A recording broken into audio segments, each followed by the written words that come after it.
गौरी पुत्र गणेश की जय हो, गौरी माता की जय हो, भोले बाबा की जय हो। राधे राधे, जय श्री कृष्णा।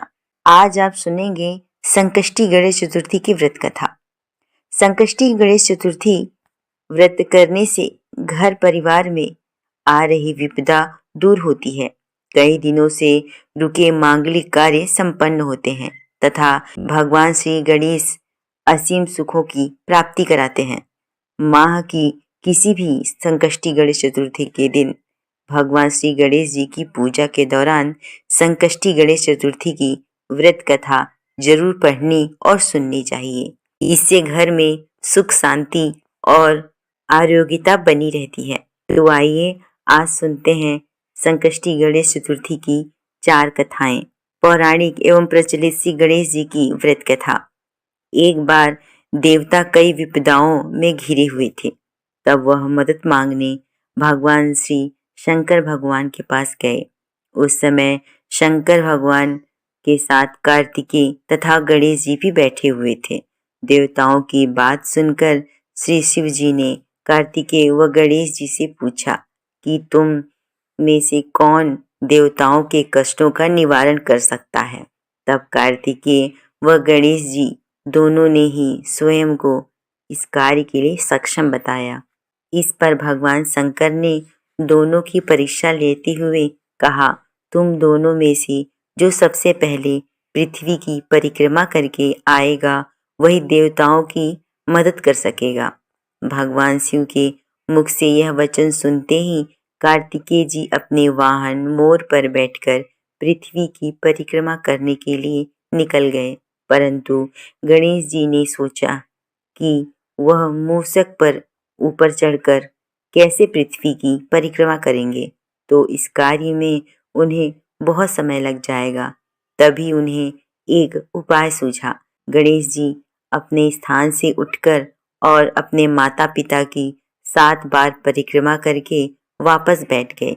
परिक्रमा करके लौटने पर कार्तिकेय जी स्वयं को विजेता बताने लगे। तब शिव जी ने गणेश जी से पृथ्वी की परिक्रमा न करने का कारण पूछा। तब गणेश जी ने कहा, माता पिता के चरणों में ही समस्त लोक हैं। यह सुनकर भगवान शिव ने गणेश जी को देवताओं के संकट दूर करने की आज्ञा दी।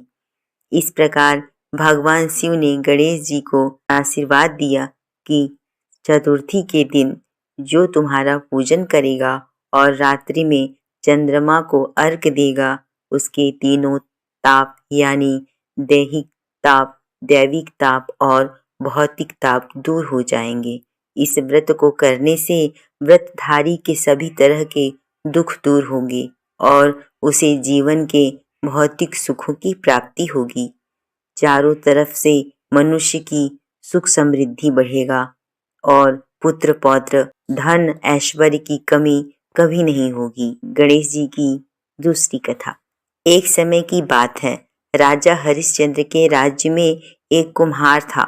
वह मिट्टी के बर्तन बनाता, लेकिन वह कच्चे रह जाते। एक पुजारी की सलाह पर उसने इस समस्या को दूर करने के लिए एक छोटे बालक की मिट्टी के बर्तनों के साथ आवा में डाल दिया। उस दिन संकष्टी चतुर्थी का दिन था। उस बच्चे की माँ अपने बेटे के लिए परेशान थी। उसने गणेश जी से बेटे की कुशलता की प्रार्थना की। दूसरे दिन जब कुम्हार ने सुबह उठकर देखा तो आवे में उसके बर्तन तो पक गए थे, लेकिन बच्चे का बाल भी बांका नहीं हुआ था। वह डर गया और राजा के दरबार में सारी घटना कह सुनाया। इसके बाद राजा ने उस बच्चे और उसकी माँ को बुलवाया तो माँ ने सभी तरह के विघ्नों को दूर करने वाला संकष्टी चतुर्थी का व्रत का वर्णन किया। इस घटना के बाद से महिलाएं संतान और परिवार के सौभाग्य के लिए संकष्ट चतुर्थी का व्रत करने लगी। संकष्ट चतुर्थी की तीसरी कथा। एक समय की बात है कि विष्णु भगवान का विवाह माँ लक्ष्मी के साथ निश्चित हो गया। विवाह की तैयारी होने लगी। सभी देवताओं को निमंत्रण भेज दिया गया, परंतु गणेश जी को निमंत्रण नहीं मिला। जो भी कारण रहा हो, अब भगवान विष्णु की बारात जाने का समय आ गया। सभी देवता अपनी पत्नियों के साथ विवाह समारोह में आ गए। उन सब ने देखा कि गणेश जी कहीं दिखाई नहीं दे रहे। तब वे आपस में चर्चा करने लगे कि क्या गणेश जी को नहीं न्योता गया या स्वयं गणेश जी नहीं आए। सभी को इस बात पर आश्चर्य होने लगा। तभी सबने विचार किया कि विष्णु भगवान से ही इसका कारण पूछा जाए। विष्णु भगवान से पूछने पर उन्होंने कहा कि हमने गणेश जी के पिता भोलेनाथ महादेव को न्योता भेजा था। यदि गणेश जी अपने माता पिता के साथ आना चाहते तो आ जाते। अलग से न्योता देने की कोई आवश्यकता भी नहीं थी। दूसरी बात यह है कि उनको 1.25 मन मूंग, 1.25 मन चावल, 1.25 मन घी और 1.25 मन लड्डू का भोजन दिन भर में चाहिए। यदि गणेश जी नहीं आएंगे तो कोई बात नहीं, दूसरे के घर जाकर इतना सारा खाना पीना अच्छा नहीं लगता। इतनी वार्ता कर ही रहे थे कि किसी एक ने सुझाव दिया, यदि गणेश जी आ भी जाएं तो उनको द्वारपाल बनाकर बैठा देंगे कि आप घर की देखभाल करिए। आप तो चूहे पर बैठकर धीरे धीरे चलोगे तो बारात से बहुत पीछे रह जाओगे। यह सुझाव सभी को पसंद आया तो विष्णु भगवान ने भी अपनी सहमति दे दी।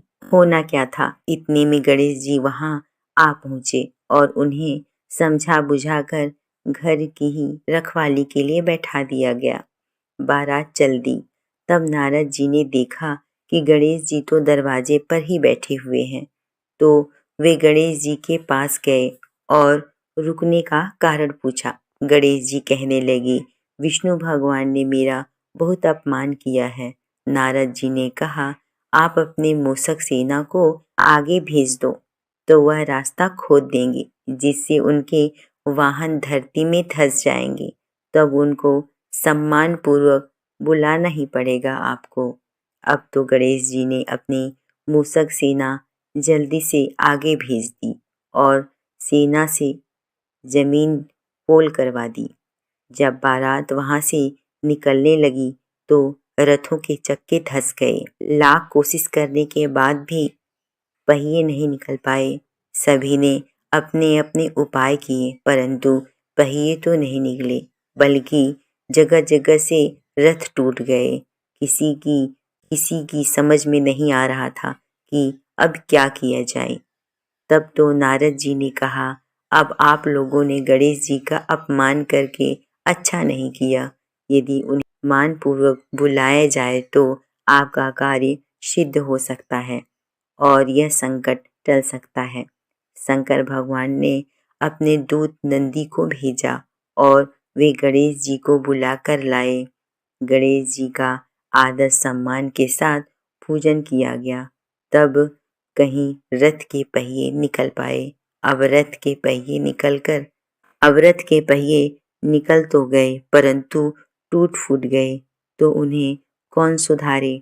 पास के खेत में एक आदमी काम कर रहा था, उसे बुलवाया गया। आदमी अपना कार्य करने से पहले श्री गणेशाय नमः कहकर गणेश जी की वंदना मन ही मन करने लगा। देखते ही देखते आदमी ने सभी पहियों को ठीक कर दिया। तब आदमी कहने लगा, आपने सर्वप्रथम गणेश जी को नहीं मनाया होगा और ना ही उनकी पूजा होगी, इसीलिए तो उसके साथ यह संकट आया। हम तो मूर्ख अज्ञानी हैं, फिर भी पहले गणेश जी की पूजा करते हैं, उनका ध्यान करते हैं। आप तो देवतागण हो, फिर भी आप गणेश जी को कैसे भूल गए। अब आप लोग भगवान श्री गणेश जी की जयकार बोलकर जाएं तो आपके साथ सब काम बन जाएंगे और आपके सब कार्य हो जाएंगे और कोई संकट नहीं आएगा। ऐसा कहते हुए बारात वहां से चल दी और विष्णु भगवान का लक्ष्मी जी के साथ विवाह संपन्न कराकर सभी कुशल घर लौट आए। हे गणेश जी महाराज, आपने विष्णु जी के कार्य को संपन्न किया, वैसे सबके कार्य को सिद्ध करिए। बोलो गणेश भगवान की जय।